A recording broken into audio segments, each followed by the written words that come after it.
아까 관세청도 그렇고 조달청도 그렇고 저는 청이 정말 이 기업들과의 관계 속에서 굉장히 중요한 역할들을 하고 계신 상황이고 뭐 나머지 작업들은 다 잘 되어 있는데 이 초기 기업들 관련된 부분에서 아까 모두의 수출도 말씀 주셨지만 사실 초기 기업들은 이 서류나 어떻게 처리해야 될지 단계나 이런 거 잘 몰라서 이런 부분들 잘 도와주시면 지금보다 훨씬 더 많은 수출 기업들이 좀 시작될 수 있을 거란 생각이 들고요.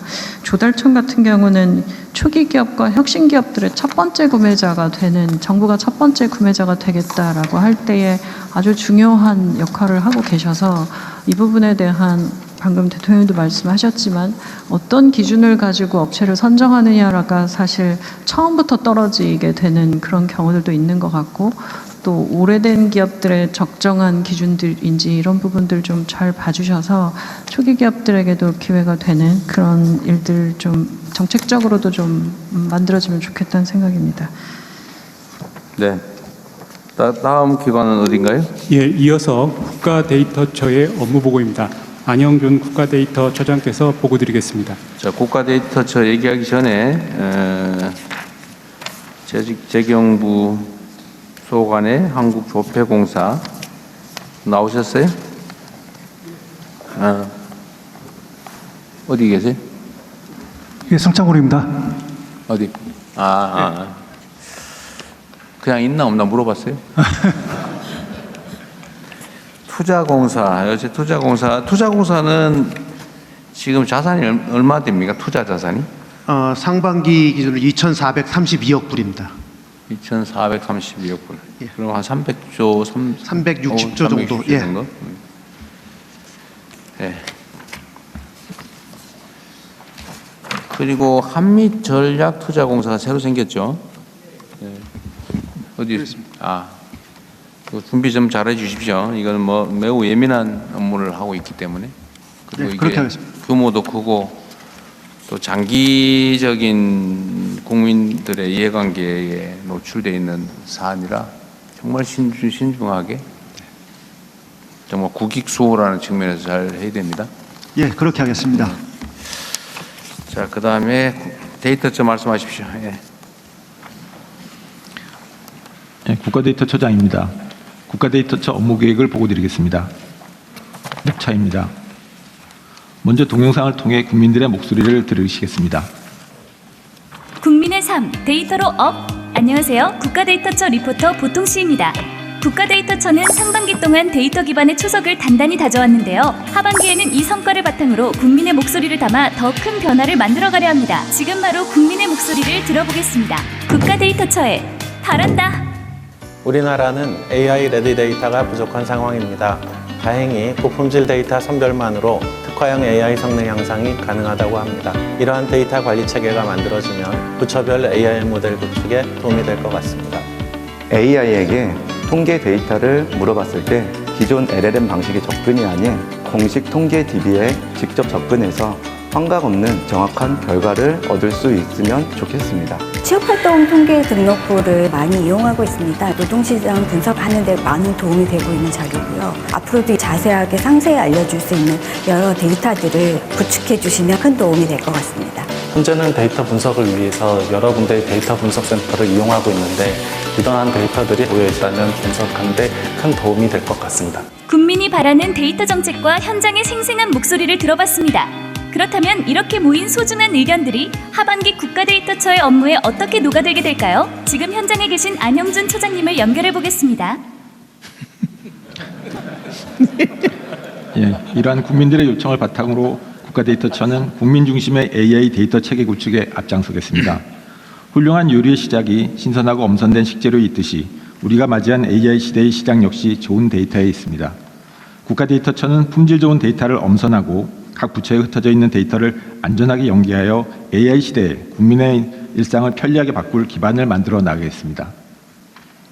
먼저 고품질 AI 친화적 데이터를 구축하여 범정부 AI 활용 기반을 확립하겠습니다. 각 부처가 보유한 정책 자료를 AI가 읽을 수 있는 양질의 DB로 구축해서 모두의 AI를 지원하는 자산으로 관리할 수 있도록 지원하겠습니다. 데이터의 경쟁력이 AI 성능을 좌우합니다. AI의 효능을 최대한 발휘할 수 있도록 품질 관리 등 과학적 데이터 관리 원칙을 마련해서 확산해 나가겠습니다. 통계를 포함한 수치는 범용 AI가 직접 활용하기에 어려움이 있습니다. AI가 공식 통계 데이터에 기반해 정확하게 답변할 수 있도록 핵심 국가 통계를 대상으로 AI 친화적 메타데이터를 만들어 서비스하겠습니다. 부처 간 장벽을 허물고 흩어져 있는 데이터를 안전하게 연계 활용함으로써 국가 경쟁적 도약의 기반을 만들겠습니다. 국가데이터 기본법 제정을 조속히 완료하여 국가데이터의 연계 활용 활성화를 위한 법적 기반을 만들고 품질 관리 체계도 갖추어 나가겠습니다. 데이터를 물리적으로 한 곳에 모으지 않고도 필요할 때 안전하게 연계 활용할 수 있도록 국가데이터처가 데이터 허브 역할을 하겠습니다.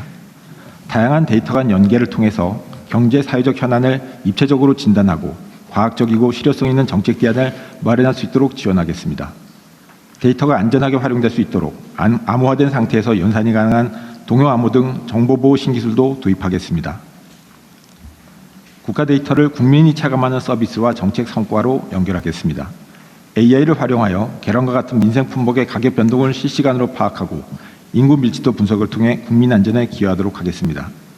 AI를 활용한 기사 팩트체크 시스템을 구축하여 잘못된 통계 인용에 신속히 대응하겠습니다. 진영 지역 균형 성장을 지원하겠습니다. 시도별 지역 투자 동향 지표를 개발하고 지역 단위에서 공공 데이터와 통신 데이터 등 민간 데이터를 결합해 지역 균형 정책을 뒷받침하겠습니다. 생활 인구도 지방 정부별 수요에 맞추어 고도화해 나가겠습니다. 국민 맞춤형 서비스를 실시하겠습니다. 이용자가 일상 언어로 질문하면 AI가 필요한 통계를 찾아서 이해하기 쉽게 설명하는 체계를 갖추겠습니다. 국민, 기업의 의사결정과 각종 연구에 도움이 될 수 있는 다양한 연계 데이터셋을 더욱 신속하게 제공하겠습니다. 청년, 고령자 등 세대별 분석 지표 작성으로 생애 주기별 맞춤형 정책을 지원하겠습니다.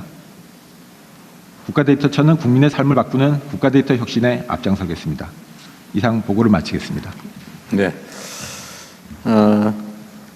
제가 전에도 한번 말씀드렸는데 이게 지금 우리나라가 인공지능 선도국가로 가자라고 하는 우리가 비전을 가지고 있지 않습니까? 근데 인공지능 사회의 가장 핵심적인 뭐라고 그럴까? 원료라고 그럴까? 그 데이터 아닙니까? 그렇습니다. 기술이 아무리 좋아도 데이터가 없으면 아무것도 못하죠.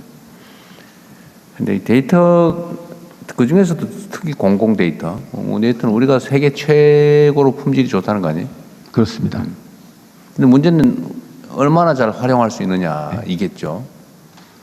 그래서 전에 말씀드린 대로 데이터처가 옛날 통계청처럼 뭐 통계나 관리하고 객관적인 팩트나 찾아보고 이런 기능이 아니고 대한민국 데이터 최고 책임자 CDO다 이렇게 생각하고 업무하셔야 됩니다. 그렇게 하겠습니다. 이게 데이터 관리를 하다 보면 주로는 뭐 보안, 개인정보 보호 뭐 이런데 너무 집중하다 보면 아무것도 못하는 상황. 그걸 잘 균형을 맞춰야 되겠죠. 우리 총리께서 특별히 하실 말씀이 있을 것 같은데 그건 하시고요. 그러니까 이게 아까도 업무 내용 중에 보면 팩트 체크, 기사 팩트 체크 이런 것도 할 수 있겠다는 그런 내용이 있네요. 예, AI 기반으로 할 수 있습니다. 그 지금 가짜 뉴스가 온 세상을 어지럽히고 있고 이게 공동체를 파괴할 정도로 적대적인 대결적인 문화를 만들어내지 않습니까? 근데 이것도 사실 여기 써져 있는 대로 제가 무슨 대한민국의 무슨 소총이 그 싸구려 옛날 소총인데 대통령은 지 혼자 비싼 최신 소총 가지고 자랑하더라 뭐 이런 기사를 일면에 쓰는 그런 언론도 있더라고요. 근데 그런 건 사실은 즉시 예를 들면 지금 대한민국 국군 17만 명한테 지급돼 있는 거의 보편화된 총기인데 그런 엉터리 기사를 써서 이렇게 정부를 공격하는 그런 일들도 사실 즉각 팩트 체크가 가능하다면 안 생겼겠죠. 근데 이렇게 영향이 있는 가짜를 즉각 그러니까 분석하고 팩트에 기반해서 반론하고 하는 것도 시스템적으로 할 수 있을 것 같아요. 꼭 사람이 아니고. 저희가 지금 내부에서 AI 기반으로 POC를 하고 있고요. 내년에 바로 시스템으로 구축하게 계획이 있습니다. 그리고 이게 뭐 그런 거대 언론사 하나의 문제이기도 하지만 이게 예를 들면 유튜브든지 뭐 온 동네에서 그런 일이 벌어지잖아요. 근데 그런 것들도 사실은 실시간 팩트에 기반해서 반론하고 정리하는 것도 충분히 할 수 있는 일인 것 같아요. 그죠? 예, 그렇습니다. 그래서 이 데이터처의 역할이 그런 뭐 사회 질서 훼손에 대응하는 것도 있겠고 또 산업 현장에 필요한 원료를 제공하는 그런 측면도 있겠고 그리고 우리가 어제도 그 얘기했는데 이렇게 민원이 연간 1,200만 건이 국민권익위에만 오는 것도 그 정도 된다.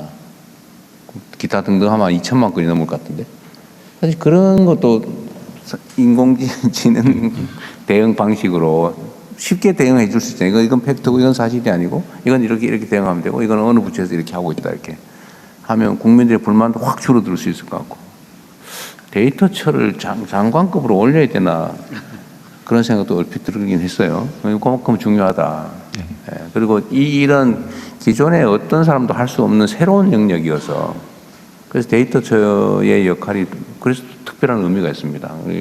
어디 관행에 의존하거나 다른 나라 사례에 의지하거나 그러면 안 되고 우리가 첫 길을 낸다 이렇게 생각하고 모범적인 사례를 끊임없이 발굴하고 만들어내야죠. 그렇게 하겠습니다. 네, 지금 제가 사실 드리고 싶었던 말씀 딱 주셨는데요.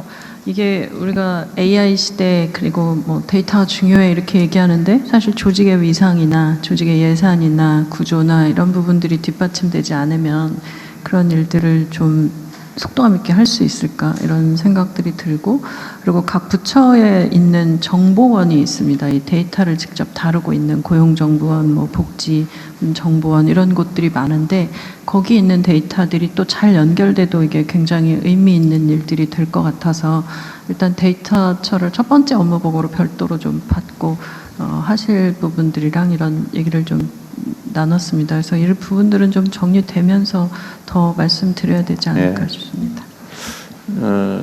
실제로 대한민국 공무원들이 하는 여러 일들은 되게 이제 규범적이죠. 루틴하고 규범적인데 이게 사실은 그 인공지능이 대응하기 가장 좋은 영역의 일이기도 해요. 그래서 총리께서 각별히 관심 가진 영역이기도 하니까 데이터처 역할을 좀 더 강화하도록 하시죠. 하여튼 매우 중요한 부처다. 네. 잘해주세요. 예, 성과를 내겠습니다. 그러세요. 네, 다음. 네.